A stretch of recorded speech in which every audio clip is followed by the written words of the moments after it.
Hi అండి. ఈ వీడియోలో మనం తూర్పు చాళుక్యులు, వేంగి చాళుక్యుల గురించి మాట్లాడుకుందాము. ఫస్టు ఈ మెటీరియల్ గురించి ముందు మాట్లాడతాను. ఈ మెటీరియలు తూర్పు చాళుక్యులకు సంబంధించి సమగ్రమైన మెటీరియలు. గ్రూప్ 2లో ఈ వేంగి చాళుక్యుల మీద ఒక 5-6 క్వెషన్స్ రావడానికి అవకాశం ఉంది. ఈ 5-6 క్వెషన్స్ ఈ మెటీరియల్ మొత్తం చదివితే ఖచ్చితంగా ఒక్క క్వెషన్ కూడా పక్కకు పోదు. ఇది అంత సమగ్రమైన మెటీరియలు.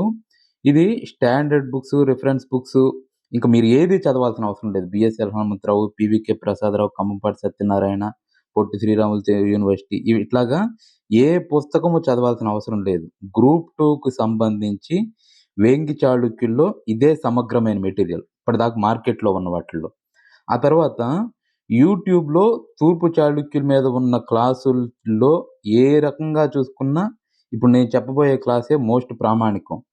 చాలా బాగా ఎక్స్‌ప్లెయిన్ చేస్తాను. ఇంకా ఈ మెటీరియల్ పీడీఎఫ్‌ని మన టెలిగ్రామ్ ఛానెల్‌లో ఉంచుతాను. ఇది మీరు తీసుకొని చదువుకోండి. మీరు చదువుకునేటప్పుడు ఆల్రెడీ మీ పుస్తకం చదువుకునేటప్పుడు నేనేవైతే ఈ మెటీరియల్‌లో ఎక్స్‌ట్రా పాయింట్‌లేమన్నా రాస్తే మీ పుస్తకంలో రాసుకోండి. అదే విధంగా దీంట్లో లేని పాయింట్స్ మీ పుస్తకాల్లో ఏమన్నా ఉంటే అవి తీసేసేయండి. అవి ఎక్స్‌ట్రా పాయింట్‌లన్నట్టు. ఇంతవరకు చదువుకుంటే నేనిచ్చిందే చాలా ఎక్కువ. అన్ని పుస్తకాలు చదవటం వల్ల చాలా ఎక్కువ మెటీరియల్ తయారైంది. చాలా ఎక్కువ పాయింట్స్ వచ్చినియి. మీరు ఇంతవరకు చదవండి. కుదిరితే కొంచెం తక్కువ చదివినా కూడా ఇబ్బంది లేదు గానీ, ఇంతకంటే ఒక్క పాయింట్ ఎక్స్‌ట్రా చదవాల్సిన అవసరం లేదు. ఆ తర్వాత ఈ ఇదయిపోయిన తర్వాత తూర్పు చాళుక్యుల్లో రాజుల గురించి, తర్వాత సాంస్కృతిక చరిత్ర మొత్తం చెప్పేసిన తర్వాత పీవైక్యూస్ ప్రీవియస్ ఇయర్ క్వెషన్‌కి సంబంధించి ఆ క్లాసెస్ కూడా ఎక్స్‌ప్లనేషన్ పెడతాను యూట్యూబ్‌లోనే. అది చూడండి. సరే ఇప్పుడు ఇది స్టార్ట్ చేస్తే యాక్చువల్‌గా తూర్పు చాళుక్యుల గురించి చదువుకునేటప్పుడు నేను మొదట సాంస్కృతిక చరిత్ర వరకు తయారు చేద్దాం అనుకున్నాను. సాంస్కృతిక చరిత్ర వరకు క్లాస్ పెడదాం అనుకున్నాను.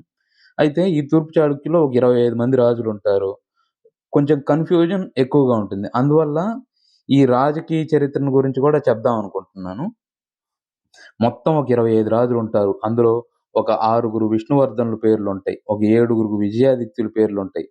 ఆ తర్వాత ఒక ఇద్దరు చాళుక్య భీములు, ఇంకొక ఇద్దరు యుద్ధమల్లుళ్ళు, ఇద్దరు అమ్మరాజులు, ఒక ఇద్దరు శక్తివర్మలు. ఇట్లాగా అన్నీ ఒకటో యుద్ధమల్లుడు, రెండో యుద్ధమల్లుడు, ఒకటో విష్ణువర్ధనుడు, రెండో విష్ణువర్ధనుడు, మూడో విష్ణువర్ధనుడు. ఇట్లాగా విష్ణువర్ధనులే ఒక 6గురుంటారు. విజయాదిత్యులు మొత్తం 7గురుంటారు. ఇట్లాగా కొంచెం కన్‌ఫ్యూజింగ్‌గా ఉంటుంది. అందువల్ల నేను కొంచెం క్లారిటీగా నెమ్మదిగానే చెప్తాను. చూస్తే మీకు అర్థమవుతుంది. చూస్తే తూర్పు చాళుక్యులు, వేంగి చాళుక్యులంటారు వీళ్ళని. వీళ్ళ రాజ్య స్థాపకుడు. ఇది ఒకసారి బ్రీఫ్‌గా మనం చూస్తే వీటిలో నుంచి కూడా క్వెషన్‌లు ఇస్తున్నాడు.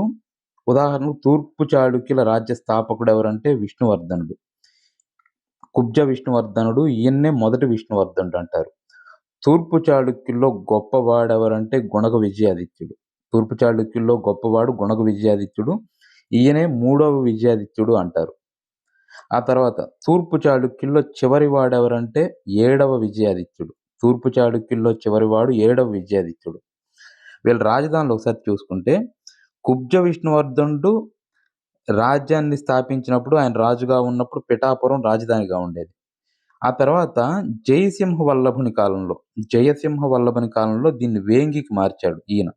జయసింహ వల్లభుడు వేంగికి మార్చాడు. వేంగి అంటే ప్రస్తుతం ఉన్న చినవేగి, పెదవేగి, దెందులూరు. చినవేగి, పెదవేగి, దెందులూరు ఇది ప్రస్తుతం ఏలూరు డిస్ట్రిక్ట్‌లో ఉంది.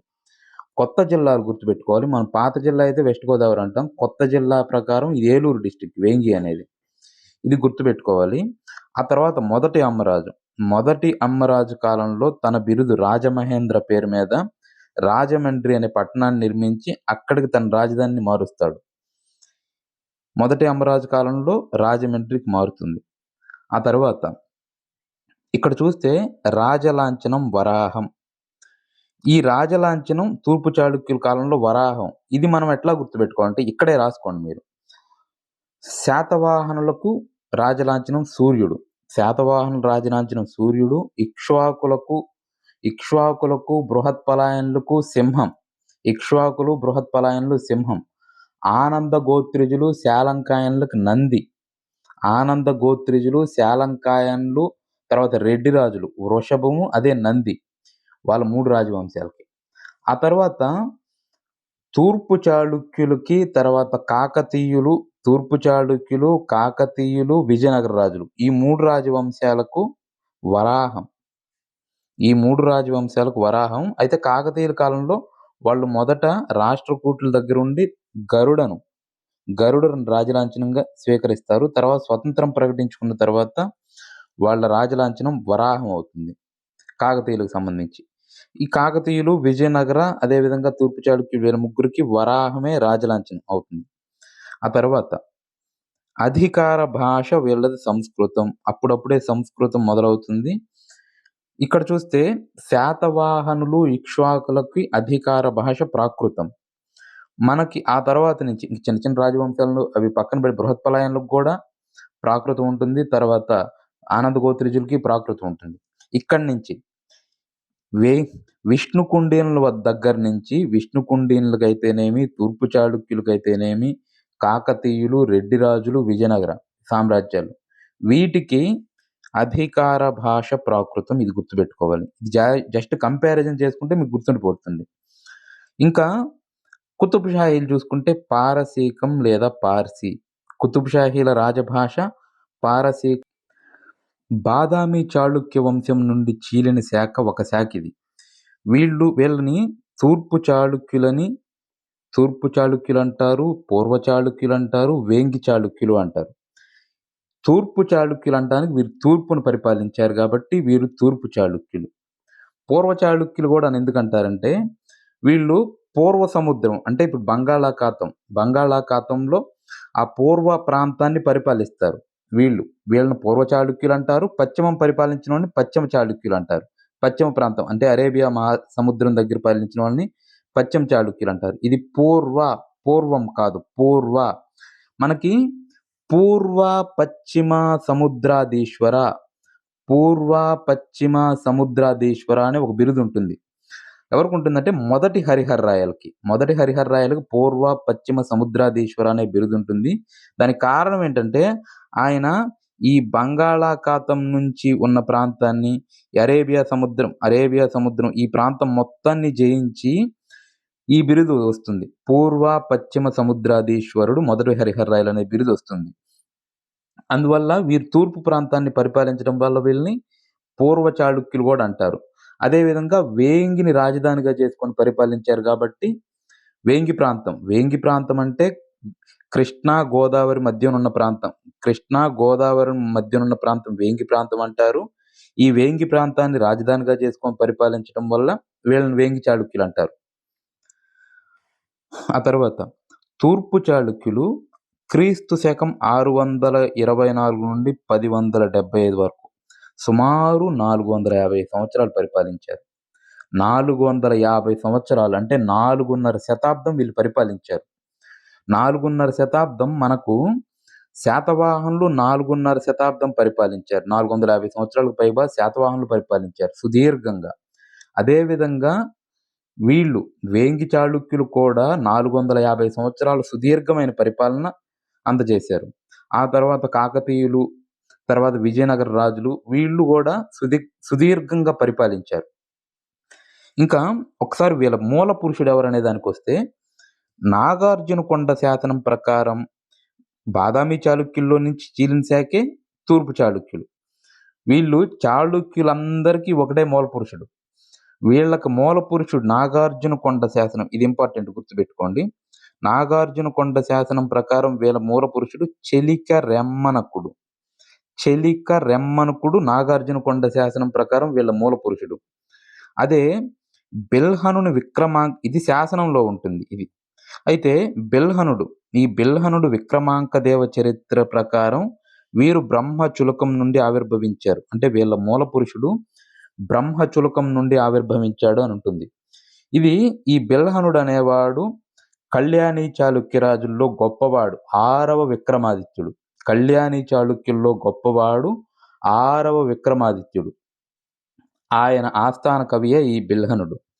ఈయన ఈ కళ్యాణి చాళుక్యుల మూల పురుషుడు గురించి ఈయన ఏం చెప్తాడంటే, ఈ పుస్తకంలో ఏం రాస్తాడంటే, విక్రమాంకదేవ చరిత్రలో. బ్రహ్మదేవుడు సూర్యుడికి రోజు సూర్య నమస్కారాలు చేసుకుంటూ ఉంటాడు. అర్హజలాన్ని సమర్పిస్తూ ఉంటాడు. అర్హజలం అంటే నథింగ్ బట్ దోసిలతోటి సముద్రంలో నుంచి నీళ్లు తీసుకోవటం వదలటం.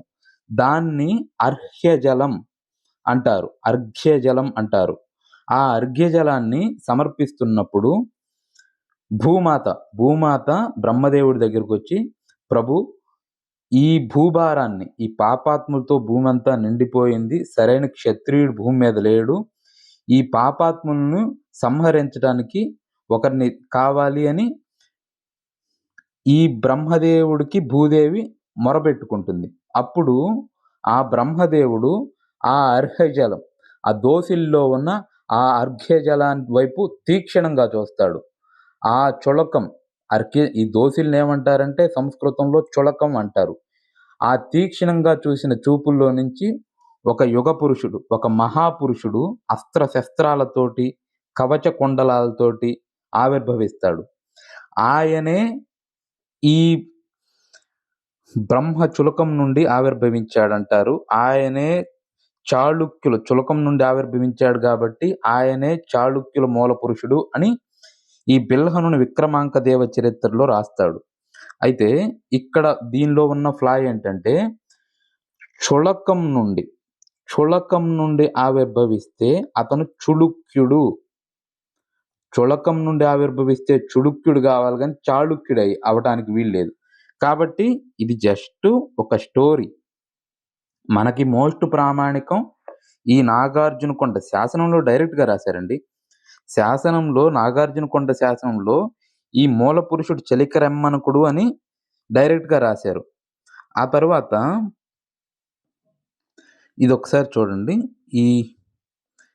ఈ అధికార భాష సంస్కృతం అని 2008 గ్రూప్ 2 క్వశ్చన్లో అడిగారు. తూర్పు చాళుక్యుల కాలం నాటి తూర్పు చాళుక్యుల అధికార భాష ఏదంటే సంస్కృతం. అది 2008 గ్రూప్ 2లో అడిగారు. ఆ తర్వాత ఒకసారి చూస్తే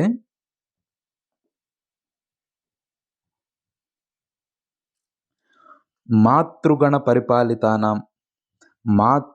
పరిపాలితానాం, అదేవిధంగా హారతి పుత్ర, ఇది 2019 గ్రూప్ 2లో అడిగాడు. నేను గ్రూప్ 2లో అడిగిన క్వశ్చన్స్ వరకు దీనిలో పెట్టాను. ఎక్కడెక్కడ ఏ క్వశ్చన్స్ అడిగానని పెట్టాను. ఇతర ఎగ్జామ్స్లో అడిగిన క్వశ్చన్లు దీనిలో ఏమి ఇంక్లూడ్ చేయలేదండి. ఒకసారి గమనించండి. దీంట్లో ఇతర ఎగ్జామ్స్లో కూడా చాలా క్వశ్చన్స్ అడిగారు. ఆ క్వశ్చన్స్ అన్నిటినీ నేను ప్రీవియస్ ఇయర్ క్వశ్చన్స్ ఎక్స్ప్లెనేషన్ చేస్తాను. ప్రీవియస్ ఇయర్ క్వశ్చన్స్ మొత్తం ఒక 18, 19 వచ్చాయి. అవన్నీ ఈ చాప్టర్లో ఉన్నాయి. ఈ టాపిక్ ఎక్స్ప్లెనేషన్ అయిపోయిన తర్వాత యూట్యూబ్లో వీడియోస్ చేస్తాను. ఇప్పుడు చూస్తే మాతృగణ పరిపాలితానాం అని, హారతి పుత్ర అని వాళ్ళ ఎప్పుడు శాసనాల్లో వీళ్ళు చెప్పుకునేవాళ్ళు. ఈ మాతృ సంజ్ఞలను ధరించే ఆచారం మనకి శాతవాహనంలో ఉంది, ఇక్ష్వాకుల్లో ఉంది, కదంబుల్లో ఉంది. శాతవాహనంలో గౌతమిపుత్ర శాతకర్ణి కాడి నుంచి మాతృనామాన్ని తన నామానికి ముందు పెట్టుకునేవాళ్ళు. అదేవిధంగా ఇక్ష్వాకుల్లో రాజుల్లో కూడా పెట్టుకున్నారు. వాసిష్ఠిపుత్ర శ్రీశాంతమూలుడని ఇట్లా పెట్టుకున్నారు. అదేవిధంగా కదంబులు, వీళ్ళు సౌత్ ఇండియన్ పరిపాలించారు. వీళ్ళకి ఇట్లాగా ఈ హారతి పుత్ర మాతృగణ పరిపాలితానామని వీళ్ళు చాళుక్యులు పెట్టుకున్నారు కాబట్టి వీళ్ళది కన్ఫామ్గా సౌత్ ఇండియానే దక్షిణ పదమేనని మనకు అర్థం అవుతుంది. వీళ్ళ జన్మస్థలం ఒకసారి చూస్తే ఇవి ఇంపార్టెంట్ అండి. జన్మస్థలం ఎక్కడ, ఏ ప్రాంతం వారు ఎవరు చెప్పారనేవి ఇంపార్టెంట్. ఉదాహరణకు మహారాష్ట్రవాదం దుర్గాప్రసాద్ దీక్షిత్, డిపి దీక్షిత్ అంటారు. కర్ణాటకవాదం డిసి సర్కారు. ఇవి చాళుక్యులు కర్ణాటక వారని ఎవరు చెప్పారంటే డిసి సర్కార్. మహారాష్ట్ర ప్రాంతానికి చెందిన వారని ఎవరు చెప్పారంటే దుర్గాప్రసాద్ దీక్షిత్, ఆయన డిపి దీక్షిత్. ఈయన ఏం చెప్తాడంటే దుర్గాప్రసాద్ దీక్షిత్ మహారాష్ట్రలో ఇక్కడ బీదర్, ఉస్మానాబాద్ ప్రాంతాల్లో చలికి అనే కులం వారు ఉన్నారు. వాళ్ళే చాళుక్యులని ఈయన అంటాడు. ఇంకా చైనా యాత్రికుడు హూయాన్ శాంగ్ క్రీశకం 639 ఆ ప్రాంతంలో ఆంధ్రాలో, భారతదేశం మొత్తం పర్యటించాడు, ఆంధ్రాలో పర్యటించాడు, దేశం మొత్తం పర్యటించాడు. ఆయన పులకేశిని మహారాష్ట్రాధీశుడు అని చెప్పాడు. ఈయన ఈ 2 సిద్ధాంతాలు ఈయన చెప్తాడు. ఇంకా డిసి సర్కార్ ఏమంటాడంటే వీళ్ళని కర్ణాటక వాసులు అంటాడు. ఈయనేం చెప్తాడంటే పులకేశి, భట్టరస ఈ పేర్లు కన్నడకు సంబంధించినవి. అందువల్ల వీళ్ళు కన్నడ దేశస్తులని డీసీ సర్కార్ చెప్తాడు. దినేష్ చంద్ర సర్కార్. అయితే వీటిలో ఉన్న ఫ్లాస్ ఏంటంటే అసలు వీళ్ళ మూల పురుషులు అంటే ఈ రాజులకు ముందున్న పూర్వీకులు వాళ్ళ శాసనాలు గాని ఎక్కడ మహారాష్ట్రలో గాని, కర్ణాటకలోని గాని దొరకలేదు. వీళ్ళ పూర్వీకుల శాసనాలు మహారాష్ట్రలో గాని, కర్ణాటకలో గాని దొరకలేదు. ఇంకా చలికి అనే కులం వారు. ఇక్కడ మన ఆంధ్రప్రదేశ్‌లో ఇటు వెస్ట్ గోదావరి జిల్లాల్లో వాళ్ళు కొంతమంది ఇప్పటికీ మేము వాళ్ళు క్షత్రియులు ఏం చెప్పుకుంటారంటే, మేము తూర్పు చాళుక్య సంతతి వారము. మేము తూర్పు చాళుక్య సంతతి వారం, చాళుక్య సంతతి వారం అని మేము చెప్పుకుంటారు. మా పూర్వీకులు చాళుక్యులు అని వెస్ట్ గోదావరిలో ఇప్పటికీ చెప్పుకుంటానే ఉన్నారు. ఇంకా అందువల్ల ఇట్లాగా చలికి అనే కులం ఉంటే వాళ్ళు చాళుక్యులు అవుతారనడానికి లేదు. అదేవిధంగా చైనా యాత్రికుడు హుయాన్ సాంగ్ భారతదేశం మొత్తం తిరిగాడు. ఈ పులకేసి ఈ రెండవ పులకేసి గుజరాత్ నుంచి తీసుకుంటే ఈ ప్రాంతం అంతా ఈయన పరిపాలించాడు. గుజరాత్ ప్రాంతం కాడి నుంచి మహారాష్ట్ర, కర్ణాటక, తమిళనాడు, ఆంధ్రప్రదేశ్ ఈ ప్రాంతాలను మొత్తాన్ని ఈయన పరిపాలించాడు.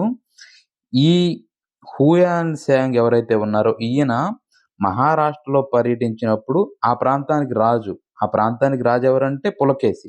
అందువల్ల ఈయన్ని మహారాష్ట్రాధీశుడు అని చెప్పాడు. ఆ విధంగా వీళ్ళు మహారాష్ట్ర ప్రాంతానికి, కన్నడ ప్రాంతానికి వీళ్ళ జన్మస్థలం కాదు. వీళ్ళ పూర్వీకుల జన్మస్థలం. ఇప్పుడు ఆంధ్రవాదం ఒకసారి చూద్దాము. ఆంధ్ర అనటానికి ఆధారాలు ఏమున్నాయి? ఈ చాళుక్యుల పూర్వీకులు ఆంధ్ర ప్రాంతానికి చెందిన వారనటానికి ఆధారం ఏముందనేది చూస్తే వీళ్ళు క్రీస్తు శకం ఇందాక మనం మాట్లాడుకున్నాం కదా! క్రీస్తు శకం 3వ శతాబ్దానికి చెందిన నాగార్జునకొండ శాసనం ఉంది. ఆ నాగార్జునకొండ శాసనంలో ఏముంటుందంటే చలికి రెమ్మనక అని ఒక ఇక్ష్వాక సామంతుడిని ప్రస్తావిస్తుంది. ఇక్ష్వాకుల రాజులకు ఒక సామంతుడున్నాడు. అతని పేరు చలికి రెమ్మనక. ఈ చలికి రెమ్మనక హిరణ్య రాష్ట్రానికి అధిపతి. చలికి రెమ్మనక ఎవరంటే హిరణ్య రాష్ట్రానికి అధిపతి ఇక్ష్వాకుల సామంతుడది. హిరణ్య రాష్ట్రం అంటే మనకు తెలుసు కడప, కర్నూలు జిల్లా. కడప, కర్నూలు జిల్లాను ఆ రోజుల్లో హిరణ్య రాష్ట్రం అంటారు. ఈ చలికి రెమ్మనక హిరణ్య రాష్ట్రానికి అధిపతి. ఇంకా అక్కడ దొరికిన కొన్ని శాసనాలలో చలికి, సలికి, చుల్క, చలిక్య, చాళుక్య ఇట్లాగా రకరకాల పేర్లున్నాయి. చలికి, చులక, చలిక్య, చాళుక్య ఇట్లా రకరకాల పేర్లున్నాయి. ఇంకా ఇదెక్కడ దొరికింది? ఈ శాసనం ఎక్కడుందంటే నాగార్జునకొండ శాసనములో చలికి రెమ్మనక ఈయన్ని హిరణ్య రాష్ట్రానికి అధిపతి. ఆ తర్వాత చూస్తే ఇంకా రెండవ పులకేశి ఒక శాసనం తొమ్మయనూరు శాసనం. రెండవ పులకేశి యొక్క తొమ్మయనూరు శాసనం మనకు ఇటీవల కర్నూలు, మహబూబ్ నగర్ జిల్లాల సరిహద్దుల్లో దొరికింది. ఈ కర్నూలు జిల్లా, మహబూబ్ నగర్ జిల్లాల సరిహద్దు నథింగ్ బట్ సంగమేశ్వరం. కృష్ణా, తుంగభద్ర నదుల సంగమేశ్వర ప్రాంతం. అదే చాళుక్య విషయం. దాన్ని చాళుక్య విషయం అనేవాళ్ళు ఆ రోజుల్లో. ఈ చాళుక్య విషయము ఎక్కడుందంటే అది హిరణ్య రాష్ట్రంలో ఉంది. చాళుక్య విషయం హిరణ్య రాష్ట్రంలో ఉంది. కాబట్టి ఇది వీళ్ళ జన్మస్థానం అని మనం నిర్ధారిస్తున్నాము. ఇంకా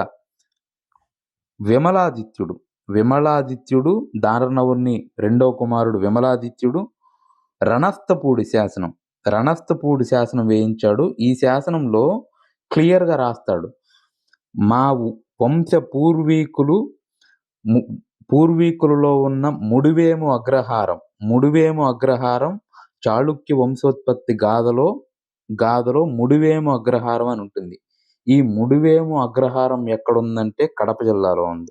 నథింగ్ బట్ అది హిరణ్య రాష్ట్రంలో అంతర్భాగం. ఇంకా విజయపూర్లో హారతి దేవాలయం ఉంది. మనం ఇక్ష్వాకులలో చెప్పుకున్నాము. విజయపూర్లో హారతి దేవాలయం ఉంది. ఈ హారతి దేవాలయంలో స్త్రీలు గాజులు సమర్పించేవారు. విజయపురిలోని హారతియే చాళుక్య ఆరాధ్య దైవం. వీళ్ళు ఇక్ష్వాకుల సామంతులుగా పనిచేస్తూ వీళ్ళు కూడా విజయపూర్‌లోని హారతినే తమ కులదేవతగా భావించేవాళ్ళు. ఇంకా వీళ్ళు హారతి పుత్ర అంటే అమ్మవారికి తల్లిగా భావించి హారతి పుత్ర మేము ఆమె బిడ్డలమని చెప్పుకున్నారు. వాళ్ళ సొంత తల్లుల పేర్లు పెట్టుకోలేదు. ఈ హారతి దేవత యొక్క పుత్రులం మేము. ఆవిడ అనుగ్రహం మాకుందని హారతి పుత్ర అని, మాతృగణ పరిపాలితానామని వీళ్ళే శాసనాల్లో ఎప్పుడు చెప్పుకుంటూ ఉండేవాళ్ళు. ఆ రకంగా వీళ్ళు ఆంధ్ర ప్రాంతానికి చెందినవారు. ఇంకా చెప్పాలంటే కడప, కర్నూలు ప్రాంతానికి చెందిన వాళ్ళు. వాళ్ళు ఇక్కడే ఇక్ష్వాకుల సామంతులుగా, తర్వాత విష్ణుకుండినుల సామంతులుగా వాళ్ళు పరిపాలించడం మొదలుపెట్టారు.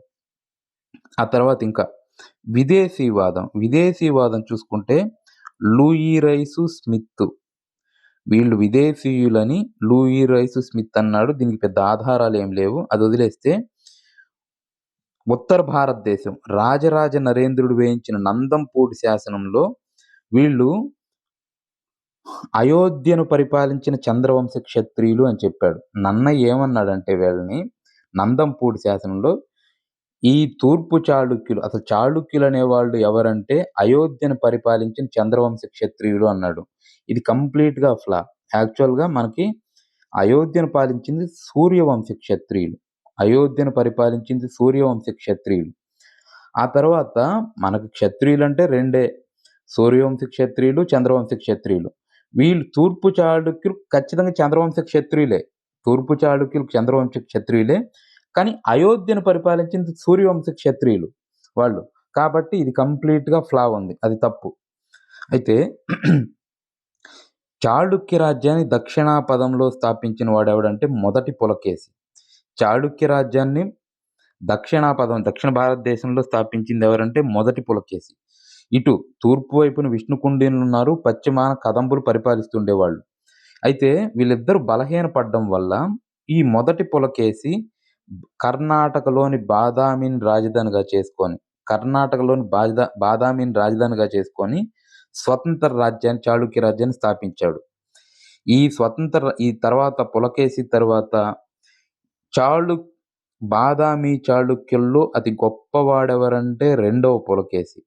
ఈయన చాలా గొప్పవాడు. ఈయన నర్మదా నది దగ్గర జరిగిన యుద్ధంలో హర్షవర్ధనుని ఓడించి పంపిస్తాడు. అంత గొప్పవాడు ఈయన. ఆ తర్వాత తూర్పు దిగ్విజయ యాత్రలో భాగంగా కళింగని జయిస్తాడు మొదట. కళింగని జయించి వేంగి మీదకు దండెత్తి వేంగి ఆ టైంలో రణదుర్జయులు ఆధీనంలో ఉంటుంది. ఆ రణదుర్జయులను ఓడించి వేంగిని ఆక్రమించి 617లో క్రీస్తుశకం 617లో ఈ రెండవ పులకేశి తన ప్రతినిధిగా తన సోదరుడైన కుబ్జ విష్ణువర్ధన్ నిలుపుతాడు. యాక్చువల్‌గా ఈ దండయాత్ర జరిగినప్పుడు ఈ రెండవ పులకేశితో పాటు తన తమ్ముడు కుబ్జ విష్ణువర్ధనుడు కూడా ఈ దండయాత్రలో పాల్గొంటాడు. దండయాత్ర ముగించిన తర్వాత ఈ రాజ్యాన్ని జయించిన తర్వాత తన తమ్ముడు కుబ్జ విష్ణువర్ధనుడు తన సామంతుడు కాదు, రాజప్రతినిధిగా ఈయన్ని వేంగి ప్రాంతం మీద రాజుని చేస్తాడు. అయితే ఈ కుబ్జ విష్ణువర్ధనుడు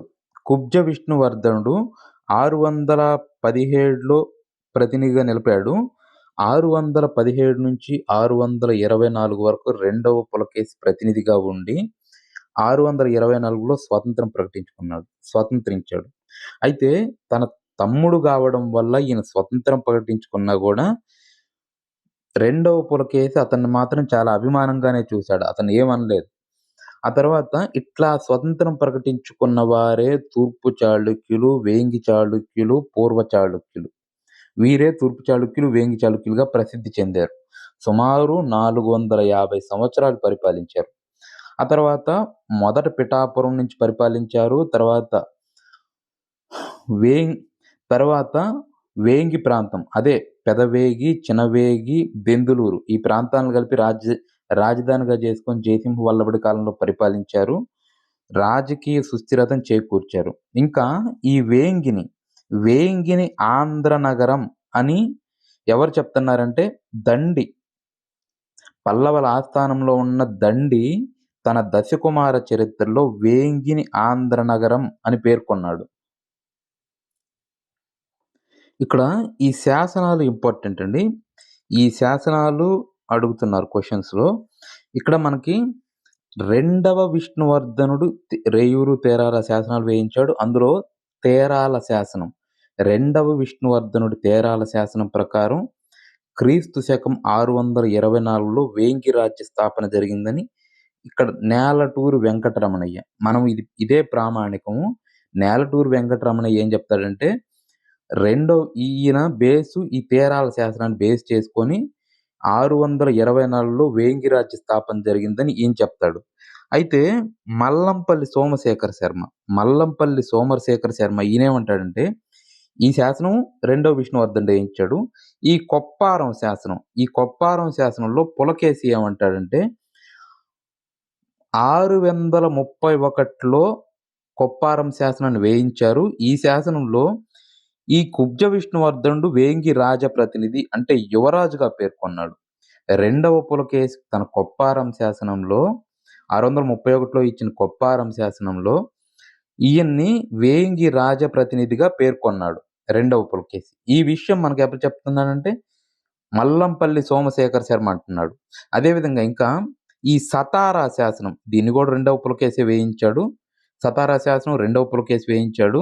ఈ సతారా శాసనంలో కూడా తన తమ్ముణ్ణి కుబ్జ విష్ణువర్ధనుణ్ణి రెండవ పులకేశి తన ప్రతినిధిగా వేంగిలో నియమించాడని పేర్కొంటుంది.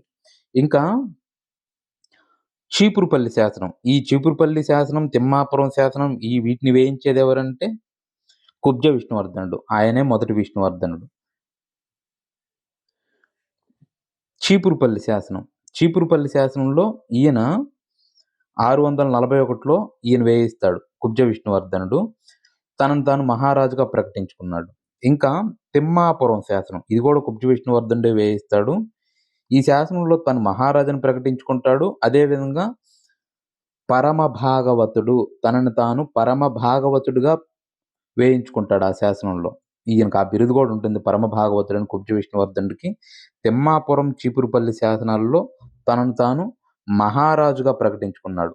కొప్పారం, సతారా శాసనాల్లో యువరాజు.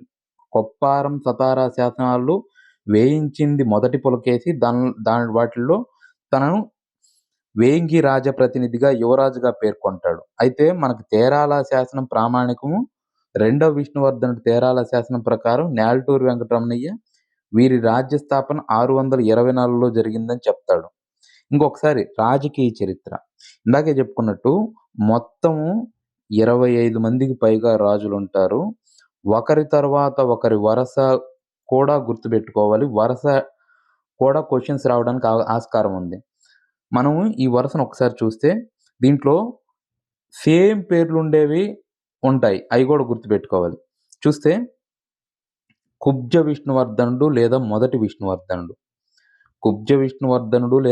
విష్ణువర్ధనుడు ఈయన పరిపాలనా కాలం 624 నుండి 642 వరకు. ఈయన బిరుదులు చూస్తే ఈ బిరుదులు కూడా ఇంపార్టెంటేనండి. మకరధ్వజ, కామదేవ, విషమసిద్ధి, పరమ భాగవతుడు. మకరధ్వజుడు, కామదేవ, విషమసిద్ధి, పరమ భాగవతుడు అనే బిరుదులు ఈయనకున్నాయి. ఈ విషమసిద్ధి అనే బిరుదు ఈయనకి ఎట్లా వస్తుందంటే కోటలను పట్టుకోవడంలో ఈయన ప్రసిద్ధి చెందాడు. స్థల జల వన గిరి ఈ కోటలు వనదుర్గాలను ఆక్రమించడంలో ఈయన ప్రసిద్ధి చెందాడు కాబట్టే ఈయనకు విషమసిద్ధి అనే బిరుదు ఉంటుంది. అదేవిధంగా పరమ భాగవతుడు అంటే ఈయన వైష్ణవ భక్తుడు. ఈయన పరమ భాగవతుడై పిఠాపురంలో కుంతి మాధవ దేవాలయాన్ని నిర్మించాడు. అందువల్ల ఈయన పరమ భాగవతుడిగా పేరుగాంచాడు. తూర్పు చాళుక్యుల్లో మనకి బిరుదులు, శాసనాలు, వాళ్ళు చేసిన పనులు రాజులకు సంబంధించి ఇంపార్టెంట్. ఈ బిరుదులు, శాసనాల మీద ఖచ్చితంగా ఒక క్వశ్చన్ ప్రతిసారి అడుగుతూనే ఉన్నారు. ఒకసారి ఈయన వేయించిన శాసనాలు ఒకసారి చూస్తే చేజర్ల శాసనం, ఈ చేజర్ల శాసనం వేయించాడు. ఈ చేజర్ల శాసనము సగం తెలుగుంది, సగం ప్రాకృతం ఉంది. అప్పటికింకా పూర్తిగా తెలుగు రాలేదు.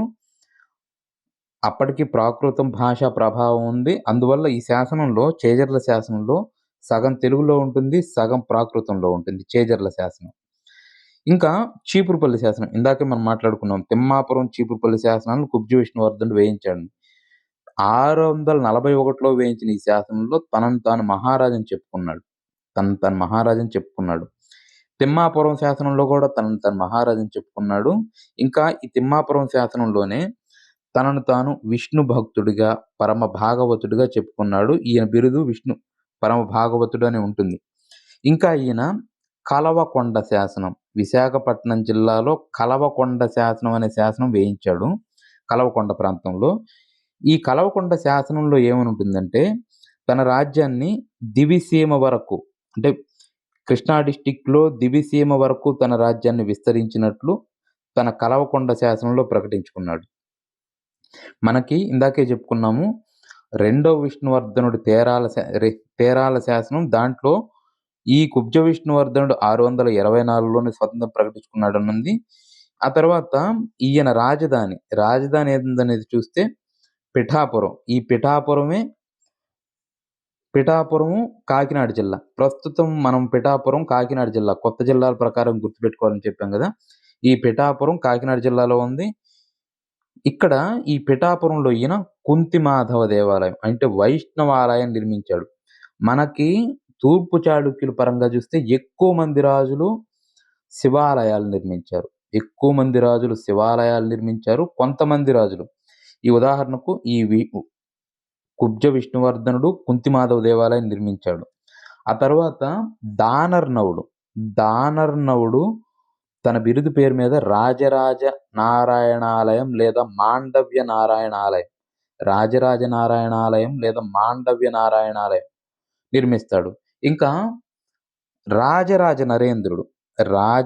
నరేంద్రుడు వైష్ణవాలయం నిర్మిస్తాడు రాజమండ్రిలో వైష్ణవాలయం, విష్ణు ఆలయం నిర్మిస్తాడు. దాన్ని ప్రస్తుతం అయితే పెద్ద మసీదుగా పిలుస్తున్నారు. తుగ్లక్ కాలంలో దాన్ని ఆక్రమించేసి మసీదుగా మార్చారు. దాన్ని ఇప్పుడు పెద్ద మసీదుగా పిలుస్తున్నారు. అట్లాగా ఈ వీళ్ళల్లో వైష్ణవాలయాలు నిర్మించిన రాజులను మీరు గుర్తుపెట్టుకోవాలి. ఆ తర్వాత కుబ్జ విష్ణువర్ధనుడు టోటల్ ఈయన రాజ్య విస్తరణ ఎక్కడి వరకు జరిగిందంటే, శ్రీకాకుళంలో నాగావళి నుంచి నెల్లూరు దగ్గర మున్నేరు ఆ ప్రాంతం వరకు ఆక్రమించాడని ఉంది. ఈయన రాయలసీమలో కొన్ని ప్రాంతాలు మినహాయించి ఆంధ్ర మొత్తాన్ని పరిపాలించాడు. రాయలసీమలో కొంత ప్రాంతం, అనంతపురం, చిత్తూరు ఆ ప్రాంతాలను మినహాయించి రాయలసీమ కూడా పరిపాలించాడు. ఇంకా ఈయనకి వేంగి రాజ్య విస్తరణ, ఈయన చేసిన అనేక యుద్ధాల్లో ఈ బుద్ధవర్మ అనే సైనికాధికారి, బుద్ధవర్మ కూడా బాదామి చాళుక్యుల రాజ్యం నుంచే ఈయనతో పాటు వస్తాడు. ఈయన సైనికాధికారి. ఈ సైనికాధికారికి గుంటూరులోని గిరిపశ్చిమ సీమ, ఇది గుంటూరులో ఉన్న ఒక ప్రాంతం. ఈ ప్రాంతానికి గిరిపశ్చిమ సీమను ఆయనకిచ్చి ఆయన్ను సామంతుడుగా నియమించుకుంటాడు. సామంత హోదాను కల్పిస్తాడు. ఇక్కడ మీరు గుర్తుపెట్టుకోవాల్సింది ఏంటంటే, బుధవర్మ, కుబ్జ విష్ణువర్ధనుని సైనికాధికారి బుధవర్మ ఆయనకు గుంటూరు గిరిపశ్చిమ సీమను దానంగా ఇచ్చి సామంత హోదాని కల్పించాడని. ఆ తర్వాత కుబ్జ విష్ణువర్ధనుడి భార్య అయ్యన మహాదేవి. ఆయనేమో వైష్ణవ భక్తుడు, విష్ణు భక్తుడు. ఈమెమో జైన మతాన్ని ఆదరించింది. ఆ జైన మతాన్ని ఆదరించడమే గాక ఈ కవరూరి గణ జైనులని ఉన్నారు. కవరూరి గణ జైనులు వీళ్ళకి ప్రధాన కేంద్రం ఏంటంటే గుజరాత్. కవరూరి గణ జైనులకు ప్రధాన కేంద్రం గుజరాత్. ఈ గుజరాత్‌కు చెందిన కవరూరి గణ జైనులకు బెజవాడ, అంటే విజయవాడలో నెడుంబి బసతి. ఇక్కడ నేను రాసిన ప్రతి స్టేట్మెంటు ఇంపార్టెంటేనండి. ఎగ్జామ్‌లో అడగడానికి ఖచ్చితంగా అవకాశం ఉంది. ప్రతి పదము ఇంపార్టెంటే. గుజరాత్‌కి చెందిన కవరూరి గణ జైనులకు బెజవాడలో నెడుంబి బసతి అనే జైనాలయాన్ని నిర్మించి దాని పోషణకు ముషినికొండ గ్రామాన్ని దానంగా ఇచ్చింది. ఇది ఇంపార్టెంట్. ఆంధ్రాలో జైన్లు గురించి తెలిపే ఒక శాసనం ఏందంటే ముషినికొండ శాసనం. ఆ తర్వాత కుబ్జ విష్ణువర్ధనుడి పాలనా చివరి కాలం. కుబ్జ విష్ణువర్ధనుడి పాలనా చివరి కాలంలో చైనా యాత్రికుడు హుయాన్ సాంగ్ ఇందాక చెప్పుకున్నాం గదా! 639-640 వరకు ఆంధ్రాలో పర్యటించాడు ఈ హుయాన్ సాంగ్. ఆయన దేశం మొత్తం పర్యటించాడు. ఆంధ్రాలో ఈ 639, 40లో పర్యటించాడు. ఈ హుయాన్ సాంగ్‌ని ఏమంటామంటే యాత్రికుల రారాజు. హుయాన్ సాంగ్‌ని యాత్రికుల రారాజు అంటారు. ఈయన ఏం చెప్పాడంటే ఆంధ్ర ప్రాంతంలో పర్యటించి ఆయన శ్రీకాకుళంలో నల్లని అటవీ ఏనుగులున్నాయని, బౌద్ధ క్షేత్రాలు నిర్మానుష్యంగా ఉన్నాయని ఈయన చెప్పాడు. ఇంకా నేల సాగుకు అనుకూలంగా ఉన్నదని, ఇక్కడ వాతావరణంలో తేమ ఎక్కువగా ఉందని, ఇంకా ప్రజలు బాగా కష్టించి పనిచేసే మనస్తత్వం ఉన్నవారని, దొంగలు అడవుల్లో నిర్భయంగా సంచరిస్తున్నారని ఈయన చెప్పాడు. ఇది ఇంపార్టెంటేనండి. ఆ తర్వాత ఈయన మరొక భార్య. ఈయనకి ఇంకో భార్య ఉంది. అయ్యన్న మహాదేవి కాకుండా బెజ్జ మహాదేవి అనే భార్య ఉంటుంది. ఆ బెజ్జ మహాదేవి పేరు మీదుగానే ఈ బెజవాడ అనే పేరు వచ్చిందని చెప్తారు. బెజ్జ మహాదేవి పేరు మీద కుబ్జ విష్ణువర్ధనుడి భార్య బెజ్జ మహాదేవి. ఆయన భార్య పేరు మీద బెజవాడ అనే పేరు వచ్చిందని చెప్తారు. అయితే 642లో ఒక సంఘటన. పల్లవుల్లో గొప్పవాడు ఒకటవ నరసింహవర్మన్. ఈయన మణిమంగళ యుద్ధంలో రెండవ పులకేశిని చంపేస్తాడు. చంపేసి వాతాపి కొండ అనే బిరుదు తీసుకుంటాడు. పల్లవుల్లో గొప్పవాడు ఒకటవ నరసింహవర్మ. ఆయన మణిమంగళ యుద్ధంలో ఈ రెండవ పులకేశిని చంపేసి వాతాపి కొండ అనే బిరుదు తీసుకుంటాడు.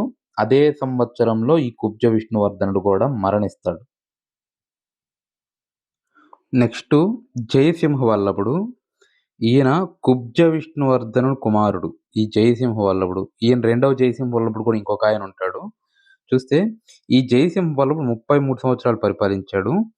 ఈయన బిరుదులు చూస్తే సర్వసిద్ధి, సర్వలోకాశ్రయ, పృథ్వీ వల్లభ. ఈ సర్వలోకాశ్రయ అనేది బిరుదు చాలా మందికి ఉంటుంది. మీరు గుర్తుపెట్టుకోవాల్సిన అవసరం లేదు. దానికి ఏంటంటే ఒకే బిరుదు చాలా మంది రాజులకున్నప్పుడు అది స్పెసిఫిక్‌గా ఎగ్జామినేషన్ ఓరియంటేషన్‌లో అడగరు. ఈ సర్వలోకాశ్రయ అనేది అడగరు. ఈ సర్వసిద్ధి అనే బిరుదు అడగడానికి ఆస్కారం ఉంది. తరువాత పృథ్వీ వల్లభ ఆల్రెడీ గుణగ విజయాదిత్యుడికి కూడా ఈ బిరుదు ఉంది. ఇది అడగకపోవచ్చు. ఈ సర్వసిద్ధి అనే బిరుదు మాత్రం అడగొచ్చు. జయసింహ వల్లభుడు గల బిరుదు. చూస్తే వేంగి చాళుక్య రాజ్యాన్ని ఇందాకే చెప్పుకున్నాం. పిఠాపురం అంటే ఇప్పుడు కాకినాడ జిల్లాలోని పిఠాపురం నుంచి వేంగికి మార్చాడు. వేంగి అంటే ప్రస్తుతం చినవేగి, పెదవేగి, దెందులూరు తబ్బడింది. ఏలూరు డిస్ట్రిక్టు ఇప్పుడు ఇక్కడ మార్చేశాడు. ఆ తర్వాత ఈయన విప్పర్ల శాసనం. ఇది తప్పు. విప్పర్ల శాసనం నరసరావుపేటలో ఉంది. విప్పర్ల శాసనం పల్నాడు డిస్ట్రిక్టు. ఈ విప్పర్ల శాసనాన్ని ఈయన వేయించాడు. ఇది పూర్తిగా తెలుగులో ఉంది. విప్పర్ల శాసనం తూర్పు చాళుక్యుల మొదటి పూర్తి తెలుగు వచన శాసనం అంటే ఈ విప్పర్ల శాసనం గురించే చెప్తాము. మనము తొలి తెలుగు శాసనం అది గద్యంలో ఉంటుంది. తొలి తెలుగు శాసనం అంటే కళమళ్ళ శాసనం తొలి తెలుగు శాసనం. పూర్తిగా లభిస్తున్న శాసనం ఏదంటే ఎర్రగుడిపాడు శాసనం. పుణ్యకుమారుడు ఎర్రగుడిపాడు శాసనం.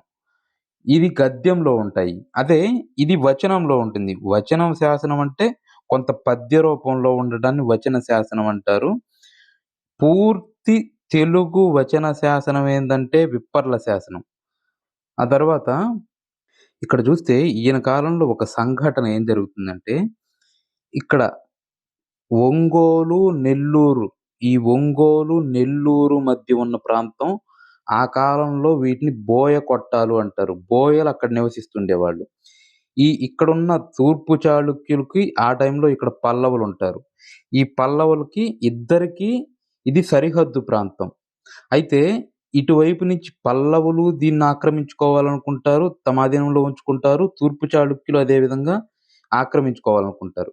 దానికి కారణం ఏంటంటే, ఇప్పుడు సపోజు తూర్పు చాళుక్యుల ఆధీనంలో గనక ఈ బోయలుంటే, పల్లవులు తూర్పు చాళుక్యుల మీద దాడి చేయాలనుకున్నప్పుడు వీళ్ళు అడ్డుగా నిలుస్తారు. ఈ ఈ ప్రాంతం దాటి రావాలి. స్వతహాగా బోయలు పరాక్రమవంతులు. వాళ్ళు ఆటవికులే గాని ధనుష్కులు. వాళ్ళు చాలా పోరాడే తత్వం గలవారు. అందువల్ల వీళ్ళని గనక సామంతులుగా చేసుకుంటే వీళ్ళు సామంతులుగా చేసుకుంటే తూర్పు చాళుక్య రాజ్యం ఈ పల్లవుల మీద దాడి చేయలేదు. సపోజు వీళ్ళు తూర్పు చాళుక్యుల ఆధీనంలో వీరు గనక ఉంటే పల్లవులు వారి మీద దాడి చేయడానికి అవకాశం లేదు. అందువల్ల ఇరువురు దీన్ని ఆక్రమించుకోవాలనుకుంటారు. అయితే ఆక్రమించుకోవాలనుకుంటే డైరెక్ట్‌గా సైన్యం వెళ్లి యుద్ధం చేసి ఆక్రమించుకున్నా సరే, వాళ్ళ ఆధీనంలో ఉండరు. ఇంకా వ్యతిరేకంగా మారతారు. అందువల్ల ఈ తూర్పు చాళుక్యులు నెగ్గుతారు. వాళ్ళు ఏం చేస్తారంటే, ఈ విషయం గురించి వాళ్ళు ఎలా ఆక్రమించుకున్నారనే విషయం గురించి పల్లవుల కొలువులో దండి మహాకవి ఉంటాడు బ్రాహ్మణుడు. ఈయన ఏమంటాడంటే తన దశకుమార చరిత్రలో బ్రాహ్మణులు కిరాతులతో భోజనం చేస్తూ వారితో కలిసి నివసిస్తున్నారని ఈయన పేర్కొంటాడు. వీరు బహుశా బోయలకు విద్యాబోధన చేస్తూ సంస్కృత నాగరి పట్ల అభిమానం కల్పిస్తున్నారు అని పేర్కొంటాడు. ఈళ్ళు బ్రాహ్మణులు కిరాతులతో కలిసి భోజనం చేస్తూ వాళ్ళతో నివసిస్తున్నారని, ఇంకా వాళ్ళెందుకట్లా జేస్తున్నారంటే, విద్యా బోధన చేస్తూ సాంస్కృత నాగరికత పట్ల అభిమానం కల్పిస్తున్నారని ఈయన పేర్కొంటాడు. దాని అర్థం ఏంటంటే, ఈ తూర్పు చాళుక్యుల కాలంలో ఘటికలుంటాయి. ఘటికలలో వేదాంగ పారంగతులైన బ్రాహ్మణులుంటారు. వాళ్ళేం జేస్తారంటే, ఈ ఘటికల్లో నుంచి ఈ రాజులు ఈ బోయ కొట్టాల దగ్గరకు పంపిస్తారు. ఈ బోయ కొట్టాల్లో నుంచి బోయలతోటి ఈ ఈ ఎవరైతే బ్రాహ్మణులు వెళ్లారో వాళ్ళతోటి భోజనం చేస్తూ వాళ్ళకి నాగరికత గురించి వివరిస్తూ వాళ్ళని ఈ నాగరిక సమాజంలో మార్చడానికి ప్రయత్నిస్తూ ఉంటారు. నాగరిక సమాజంలో మార్చడానికి ప్రయత్నిస్తూ వాళ్ళని వాళ్ళ తూర్పు చాళుక్య రాజ్యంలో అంతర్భాగంగా చేసుకొని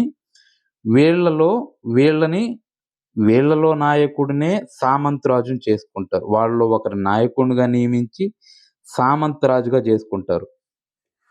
దాన్ని సంస్కృతికీకరణ అంటారు. సంస్కృతికీకరణ అంటే మనం సొసైటీలో చదువుకుంటాం. నిమ్న వర్ణాల వారు అగ్రవర్ణాల వారి అలవాట్లని, ఆహార్యాన్ని, అభిరుచిని ఫాలో అవ్వడమే సంస్కృతికీకరణ. ఈ సంస్కృతికీకరణ ఇక్కడ జరుగుతుంది. తూర్పు చాళుక్యుల ఆస్థానంలో వాళ్ళ కవులు, వాళ్ళ ఘటికల్లో ఉన్న బ్రాహ్మణులు బోయలతోటి నాగరికత పట్ల అభిమానాన్ని కల్పిస్తూ, వాళ్ళతో కలిసి భోజనం చేస్తూ, వాళ్ళకి నాగరికత, సంస్కృత విద్యలను నేర్పుతూ వాళ్ళు ఉంటారు. అలాగా వీళ్ళు ఫస్టు తూర్పు చాళుక్యులు వీళ్ళతో కలిసి ఉండి వీళ్ళని తమ రాజ్యంలో అంతర్భాగంగా చేసుకుంటారు. ఇది నథింగ్ బట్ ఈ తూర్పు చాళుక్యులకి ఒక బఫర్ జోన్‌గా గూడా ఉంటుంది. అందువల్లే ఈ దండి తన దశకుమార చరిత్రలో ఈ రకంగా పేర్కొంటాడు. ఇక్కడ చూస్తే పల్లవుల కొలువులో ఉన్న దండి మహాకవి ఆయన నాడు బ్రాహ్మణులు బోయలకు విద్యాబోధన చేస్తూ సంస్కృత నాగరికత పట్ల అభిమానం కల్పించడం చూసి తన దశకుమార చరిత్రలో బ్రాహ్మణులు కిరాతులతో భోజనం చేస్తూ కలిసి నివసిస్తున్నారని నిరసన వ్యక్తం చేస్తాడు. ఈ దండి సంస్కృతంలో రాసిన దశకుమార చరిత్రనే మన కాకతీయుల కాలం నాటి కేతన దశకుమార చరిత్రను తెలుగులో రచిస్తాడు. అందువల్లే ఆయనకి అభినవ దండి అనే బిరుదు వస్తుంది. ఈ రకంగా వేంగి చాళుక్యులకి పల్లవులకు మధ్య ఘర్షణలు అవుతాయి. ఇంకా మనకిది జయించాడు అని మనకెట్లా అర్థమవుతుందంటే, ఉదయగిరి ప్రస్తుతం నెల్లూరు జిల్లాలో ఉదయగిరిలో పెదమద్దాలి శాసనం. ఈ శాసనాన్ని జయసింహ వల్లభుడు వేయిస్తాడు. ఈ జయసింహ వల్లభుడు నెల్లూరు ప్రాంతం ఉదయగిరిలో పెదమద్దాలి శాసనం వేయిస్తాడు. ఆ శాసనం ప్రకారం మనకేమర్థమవుతుందంటే, వీళ్ళు పల్లవుల కంటే ముందే ఈ బోయకొట్టాలను ఆక్రమించారని మనకర్థమవుతుంది. బోయకొట్టాలను ఆక్రమించి వాళ్ళని సామంతులుగా చేసుకొని వాళ్ళ రాజ్యంలో అంతర్భాగం చేసుకుంటారు. ఈ జయసింహ వల్లభుడు వైదిక విద్యలను ప్రోత్సహించడానికి అసనపురంలో మూల ఘటిక, ఘటికా స్థానాల పేర్లు. అసనపురంలో మూల ఘటిక అనే ఘటికా స్థానాన్ని ఏర్పాటు చేశాడని మనకేది చెప్తుందంటే నిడుమర్రుదాన శాసనం. ఈ శాసనాలు ఇవి ఇంపార్టెంట్ అని. ఈ నిడుమర్రుదాన శాసనంలోనే మనకు కటి శర్మ అని, మండ శర్మ అని వీళ్ళు ఈ మండ శర్మనే అని ఈ అసనపురం మూల ఘటికా స్థానానికి అధిపతి అని మనకు తెలుస్తుంది. ఈ ఘటికలనేవి మనకెప్పుడు ఏర్పాటయినాయి అంటే విష్ణుకుండిన యుగంలో. విష్ణుకుండిన యుగంలో మనకి ఈ ఘటికలను ఏర్పాటు చేస్తారు. ఈ కాలం నాటి సంస్కృత ఘటికలంటే నథింగ్ బట్ సంస్కృత విద్యాలయాలు. ఆలయానికి అనుబంధంగా సంస్కృత విద్యాలయాలనే ఆ కాలం నాటికి ఘటికలు అంటారు. ఇట్లాగా ఈయన అనేక ఘటికలను ఏర్పాటు చేస్తాడు. ఆ తర్వాత ఈయన విశాఖపట్నం జిల్లా యలమంచిలి తాలూకాలో సర్వసిద్ధి నగరాన్ని నిర్మించాడు. సర్వసిద్ధి నగరాన్ని నిర్మించడం వల్ల ఈయనకి సర్వసిద్ధి అనే బిరుదుంటుంది. తర్వాత ఇంద్రభట్టారకుడు సింహాసనాన్ని అధిష్ఠిస్తాడు. ఈయన కుబ్జ విష్ణువర్ధనుని కుమారుడు, మొదటి జయసింహ వల్లభుని తమ్ముడు. ఈ జయసింహ వల్లభునికి కుమారులు లేరు. అందువల్ల ఈయన తమ్ముడు ఇంద్రభట్టారకుడు సింహాసనం ఎక్కుతాడు. ఈయన కేవలం 7 రోజులు మాత్రమే పరిపాలించాడు. ఇది ఇంపార్టెంట్ ఏం కాదు గానీ, ఈయన బిరుదులు త్యాగధేనువు, అదేవిధంగా కొండనాగూరు శాసనం వేయించాడు. ఇంద్రభట్టారకుడు బిరుదు త్యాగధేనువు, కొండనాగూరు శాసనాన్ని వేయించాడు. ఈ మనకి ఈ బిరుదులు, ఈ శాసనాలు ఇంపార్టెంట్ అండి, గుర్తుపెట్టుకోండి. ఆ తర్వాత ఈ ఇంద్రభట్టారకుడు తర్వాత అతని కుమారుడు రెండవ విష్ణువర్ధనుడు. ఈయన ఇందాక కుబ్జ విష్ణువర్ధనుడు, మొదటి విష్ణువర్ధనుడు. ఈయన ఇప్పుడు రెండవ విష్ణువర్ధనుడు. అంటే వాళ్ళ పేరు విష్ణువర్ధనుడు అంటున్నది మనం అవగాహన కోసం రెండవ, మూడవ, నాలుగవ అని మనం పిలుచుకుంటున్నాం. ఆయన పేరు విష్ణువర్ధనుడు. ఇట్లాగా ఇంద్రభట్టారకుడు తర్వాత రెండవ విష్ణువర్ధనుడు సింహాసనం అధిష్ఠిస్తాడు. ఈయన బిరుదు ఇంపార్టెంట్. ప్రళయాదిత్య, ఇంకా రకరకాల బిరుదులుంటాయి ఈయనకి. విష్ణువర్ధనుడికి మకరధ్వజుడని, విషమసిద్ధి అని, సర్వలోకశ్రీ అని రకరకాల బిరుదులుంటాయి. అవన్నీ మీరు గుర్తుపెట్టుకోవాల్సిన అవసరం లేదు. అవి చాలా మందికి ఉంటాయి కాబట్టి. మీరు గుర్తుపెట్టుకోవాల్సిన బిరుదు ఇంద్రభట్టారకుడికి త్యాగధేనువు అనే బిరుదు ఉందని, అదేవిధంగా రెండవ విష్ణువర్ధనుడికి ప్రళయాదిత్య అనే బిరుదు ఉందని ఈ 2 గుర్తుపెట్టుకోవాలి. ఆ తర్వాత రేయూరు తేరాల శాసనాలు. రేయూరు తేరాల శాసనాలు. ఈ తేరాల అనే శాసనం చూస్తే మనకి ఇందాక మనం చెప్పుకున్నాం తేరాల శాసనం. ఈ రెండవ విష్ణువర్ధనుని తేరాల శాసనం ప్రకారమే 624లో వేంగి రాజ్య స్థాపన జరిగిందని మనకు చెప్పింది ఎవరంటే నేలటూరి వెంకటరమణయ్య.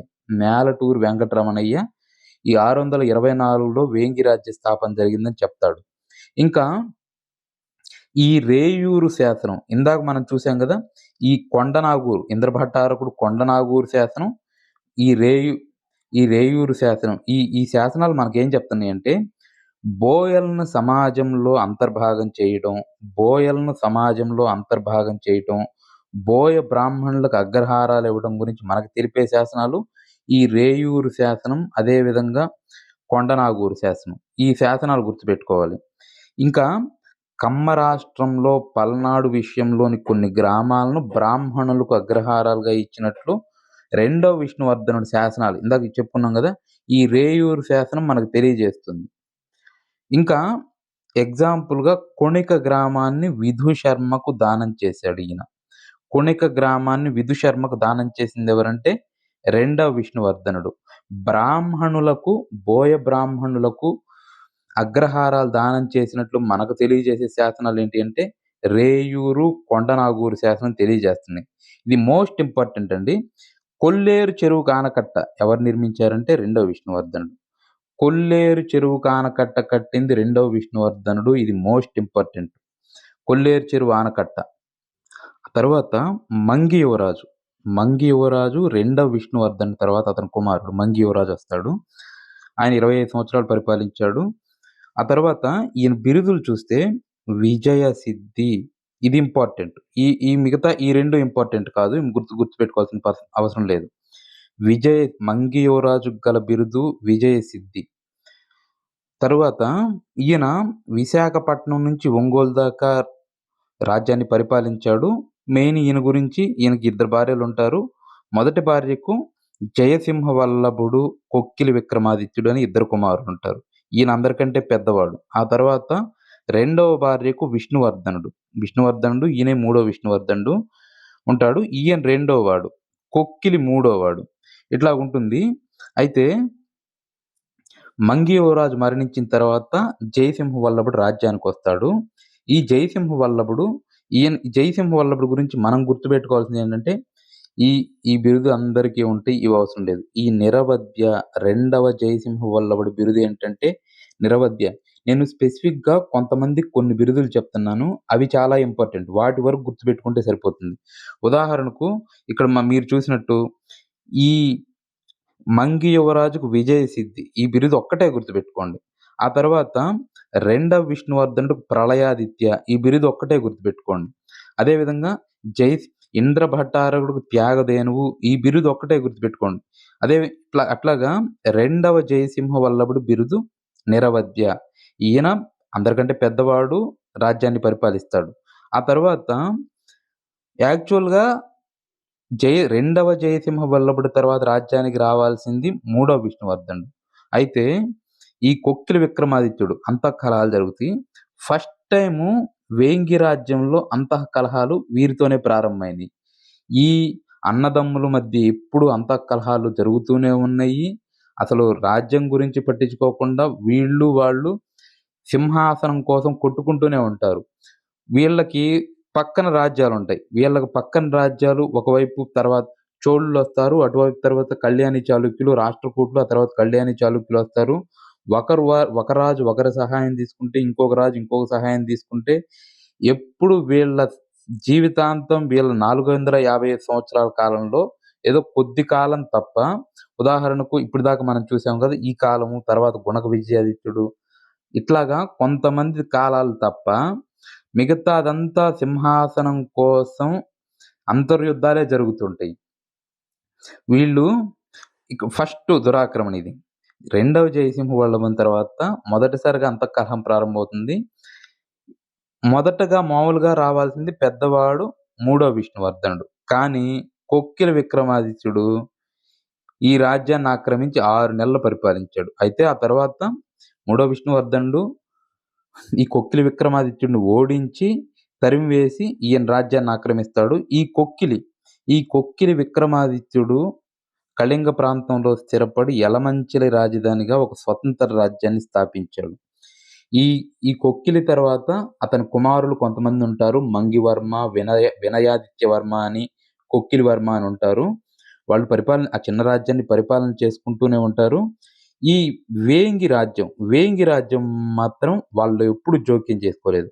తదనంతర కాలంలో ఈ యలమంచిలి రాజ్యం కూడా వేంగి రాజ్యంలో విలీనమవుతుంది.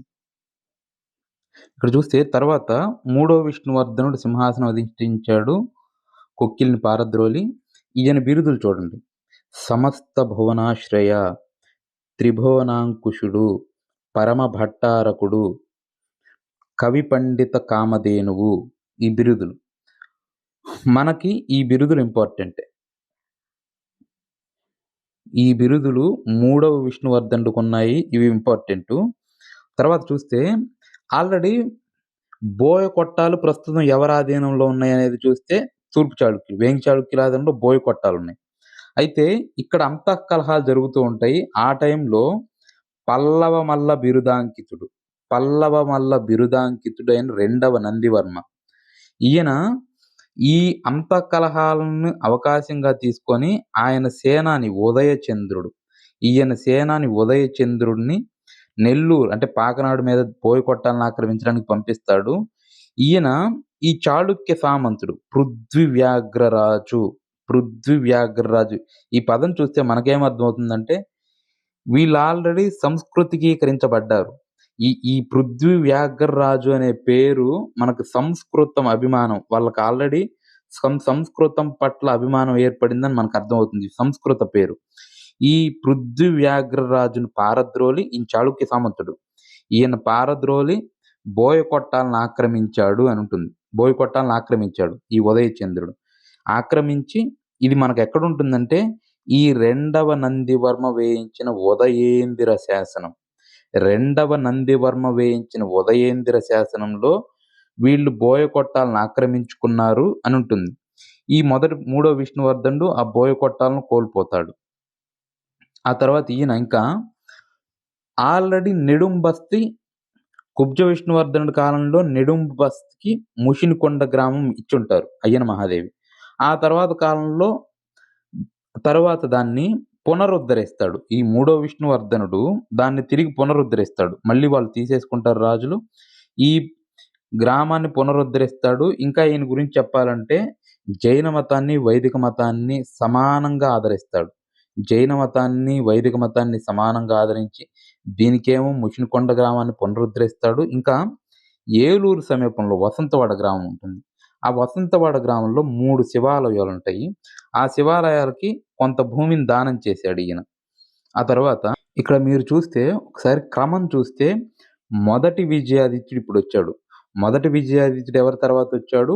మూడవ విష్ణువర్ధనుడు తర్వాత రాజ్యానికి వాడు మొదటి విజయాదిత్యుడు. ఈ మొదటి విజయాదిత్యుడి తర్వాత మనకి నాలుగవ విష్ణువర్ధనుడొస్తాడు. ఆ నాలుగవ విష్ణువర్ధనుడి తర్వాత మళ్ళీ రెండవ విజయాదిత్యుడు. నాలుగవ విష్ణువర్ధనుడు, ఆ తర్వాత రెండవ విజయాదిత్యుడొస్తాడు. ఆ తర్వాత మళ్ళీ ఐదవ విష్ణువర్ధనుడు. ఆయన్నే కలి విష్ణువర్ధనుడు అంటారు. ఇట్లా ఐదవ విష్ణువర్ధనుడొస్తాడు. ఐదవ విష్ణువర్ధనుడి తర్వాత మళ్ళీ మూడవ విజయాదిత్యుడు అంటారు. ఆయన్ని గుణగ విజయాదిత్యుడు అంటారు. ఆయన అధికారంలోకొస్తాడు. ఆ మూడవ విజయాదిత్యుడు తర్వాత మళ్ళీ ఆరవ విష్ణువర్ధనుడిని ఏమంటారంటే చాళుక్య భీమ అంటారు. ఆరవ విష్ణువర్ధనుడి తర్వాత మళ్ళీ కొల్లబిగండ నాలుగో విజయాదిత్యుడు. ఆయన బిరుదు కొల్లబిగండ. ఇట్లాగా విష్ణువర్ధనుడు, మూడో విష్ణువర్ధనుడు, మొదటి విజయాదిత్యుడు అట్లా వరుస క్రమం ఉంటుంది. ఆ వరుస క్రమాన్ని మీరు గుర్తుపెట్టుకోవాలి. ఇక్కడ ఈ మూడో విష్ణువర్ధనుడి తర్వాత మొదటి విజయాదిత్యుడు ఆయన సింహాసనాన్ని అధిష్టిస్తాడు.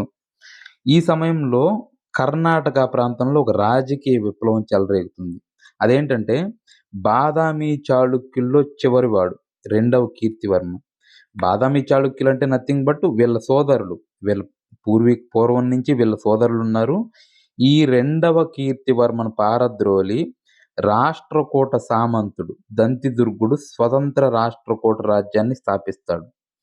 స్వతంత్ర రాష్ట్రకూట రాజ్యాన్ని ఈ దంతిదుర్గుడు స్థాపిస్తాడు. ఈయన ప్రథమ రాజధాని ఎల్లోరా.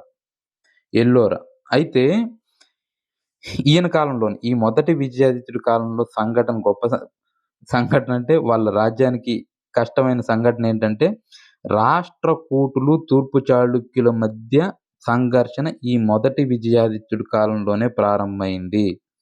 రాష్ట్రకూటులు తూర్పు చాళుక్య వంశాల మధ్య సంఘర్షణ ఈ మొదటి విజయాదిత్యుని కాలంలోనే ప్రారంభమైంది. అదేంటంటే ఆ తర్వాత బాదామి చాళుక్య రాజ్యాన్ని పునరుద్ధరించడానికి రాష్ట్రకూట రాజ్యాన్ని స్థాపించారు. అయితే బాదామి చాళుక్య రాజ్యాన్ని పునరుద్ధరించడానికి రాహప్ప ఉంటాడు. ఆయన ఈ రాహప్పకు సహాయంగా తూర్పు చాళుక్య సైన్యాన్ని ఈ మొదటి విజయాదిత్యుడు పంపిస్తాడు. దానికి కారణం ఏంటంటే ఇందాకే చెప్పుకున్నట్టు వాళ్ళ సోదరులు తన సోదర రాజ్యాన్ని పునరుద్ధరించడానికి మొదటి విజయాదిత్యుడు రాహప్పకు తన తూర్పు చాళుక్య సైన్యాన్ని పంపిస్తాడు. అయితే ఈ రాష్ట్రకూట్లు వీళ్ళని ఓడిస్తారు. తూర్పు చాళుక్య సైన్యాన్ని ఈ రాహప్పను ఓడిస్తారు. ఓటమి చెందిన మొదటి విజయాదిత్యుడు అపార ధనరాశుల్ని తన రాజ్యంలో కొంత భాగాన్ని సంధి కుదుర్చుకుంటాడు. ఈ సంధి చేసుకున్నట్లుగా మనకే శాసనం తెలియజేస్తుందంటే రెండవ గోవిందుని అలాస్ శాసనం మనకు తెలియజేస్తుంది. ఈ శాసనంలో ఈ యుద్ధాల గురించి వీటి గురించి ఇట్లా సంధి గురించి ఉంటుంది. రెండవ గోవిందుని అలాస్ శాసనం. ఆ తర్వాత సింహాసనం అధిష్ఠించడానికి నాలుగవ విష్ణువర్ధనుడు వస్తాడు. ఈ నాలుగవ విష్ణువర్ధనుడు మొదటి విజయాదిత్యుని తర్వాత నాలుగవ విష్ణువర్ధనుడు వస్తాడు. ఈయన గురించి మనకి మన తెలుగు శాసనాల్లో ఇక్కడ కంటే రాష్ట్రకూటుల శాసనాల్లోనూ పంప కవి రచించిన కన్నడ 'విక్రమార్జున విజయం' ఈ పుస్తకంలోనూ ఈయన గురించి ఉంటుంది. ఏం చేస్తాడంటే, ఈ విష్ణువర్ధనుడికి సమకాలీనుడు ఎవరంటే మొదటి కృష్ణుడు ఫస్ట్. మొదటి కృష్ణుడుంటాడు. ఆయన మరణం తర్వాత మొదటి కృష్ణుడికి గోవిందుడు, ధ్రువుడు. గోవిందుడు, ధ్రువుడని ఇద్దరు కుమారులుంటారు. గోవిందుడు, ధ్రువుడని ఇద్దరు కుమారులుంటారు. అయితే ఈ గోవిందుడు మరణానంతరం పెద్దవాడు గోవిందుడు రాజ్యంలో సింహాసనాన్ని అధిష్టిస్తాడు. అయితే దాన్ని ఈ ధ్రువుడు ఒప్పుకోడు. ధ్రువుడు ఒప్పుకోడు. ఈ ధ్రువుడు ఈ గోవిందుడి మీద తిరుగుబాటు చేస్తాడు. ధ్రువుడు గోవిందుడి మీద తిరుగుబాటు చేస్తాడు. అప్పుడు యాక్చువల్‌గా ఈ గోవిందుడి వైపు ఒక మిత్ర కూటమే ఉంటుంది. ఈ గోవిందుడికి సపోర్ట్‌గా కాంచీపురం నుంచి, మాళ్వా నుంచి, గంగవాడి అంటే పశ్చిమ గాంగులు వాళ్ళందరూ సహాయం జేస్తారు. ఇదో మిత్ర కూటమికి గోవిందుడికి.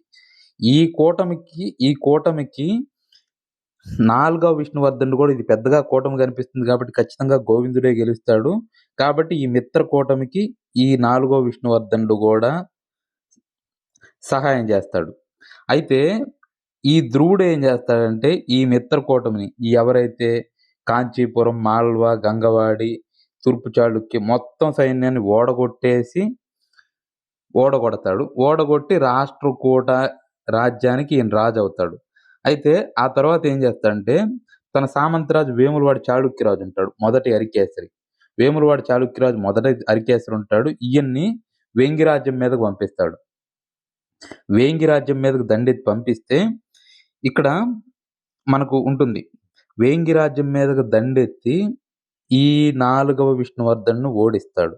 నాలుగవ విష్ణువర్ధన్‌ను ఓడించి ఈ నాలుగవ విష్ణు అనేక ధనరాశులను తీసుకుంటాడు. అదే విధంగా అప్పుడు ఈ నాలుగవ విష్ణువర్ధనుడు తన అపజయాన్ని అంగీకరించి తన కుమార్తె శీలమహాదేవి అని ఉంటుంది. ఈ శీలమహాదేవిని ధ్రువుడికిచ్చి వివాహం చేస్తాడు. అపార ధనరాశులు సమర్పించుకుంటాడు. అంతేకాకుండా సామంతుడిగా మారిపోతాడు. సామంతుడిగా మారిపోవడం వల్ల వేంగి రాజ్యం సామంత రాజ్యం. ఎవరికి? రాష్ట్రకూటులకి వేంగి రాజ్యం సామంత రాజ్యం అవుతుంది. ఇంకిక్కడ ఈ విధంగా జయించాడని పంప కవి 'విక్రమార్జున విజయంలో' రాస్తాడు. ఈ విధంగా యుద్ధాలు జరిగినియి. ఈ విధంగా ఇలా జరిగింది. శీలమహాదేవినిచ్చి వివాహం చేశాడని ఎక్కడుంటుందంటే పంప కవి రచించిన 'విక్రమార్జున విజయంలో' ఉంటుంది. ఆ తర్వాత నాలుగవ విష్ణువర్ధనుడికి ముగ్గురు కుమారులు. రెండవ విజయాదిత్యుడు, భీమసలికి, నృపరుద్రుడు ముగ్గురు కుమారులుంటారు. వీళ్ళు గూడా సవతి తల్లి పిల్లలు. వీళ్ళెవరంటే సవతి తల్లి పిల్లలు. ఒకే తల్లి పిల్లలు గాదు. సవతి తల్లి పిల్లలు. ఇక్కడ రాష్ట్రకూట ధ్రువుడు మరణించిన తర్వాత అతని కుమారుడు మూడో గోవిందుడు సింహాసనం ఎక్కుతాడు. ఆయన్ని కూలగోసి కంభ అనేవాడొస్తాడు. ఈ అంతఃకలహాన్ని అవకాశంగా తీసుకొని ఈ నాలుగవ విష్ణువర్ధనుడు మళ్ళీ స్వతంత్రం ప్రకటించుకుంటాడు. ఆ తర్వాత ఏం జరిగిందనేది మనం నెక్స్ట్ క్లాస్‌లో చూద్దాము. ఓకేనండి. అయితే మీరు ఈ క్లాస్‌కి సంబంధించిన ఈ మెటీరియల్‌ని, ఈ పీడీఎఫ్‌ని నేను టెలిగ్రామ్‌లో పెడతాను. మీరు ఈ క్లాస్ విన్న తర్వాత టెలిగ్రామ్‌లో ఈ పీడీఎఫ్ తీసుకొని చదువుకోండి. మెటీరియల్ అయితే ఇక మీరు వేరే పుస్తకాలేం చదవాల్సిన అవసరం లేదు. ఈ మెటీరియల్ ఏమైనా ఎక్స్‌ట్రా పాయింట్ మీ పుస్తకాల్లో లేనివుంటే మీరు ఆ పాయింట్స్‌ని మీ పుస్తకంలో రాసుకోండి. ఇంకా నేను తయారు చేసిన ఈ మెటీరియల్‌లో లేని పాయింట్స్ ఏమైనా ఉంటే వాటినసలు చదవొద్దు. మీకు అవసరమే లేదు.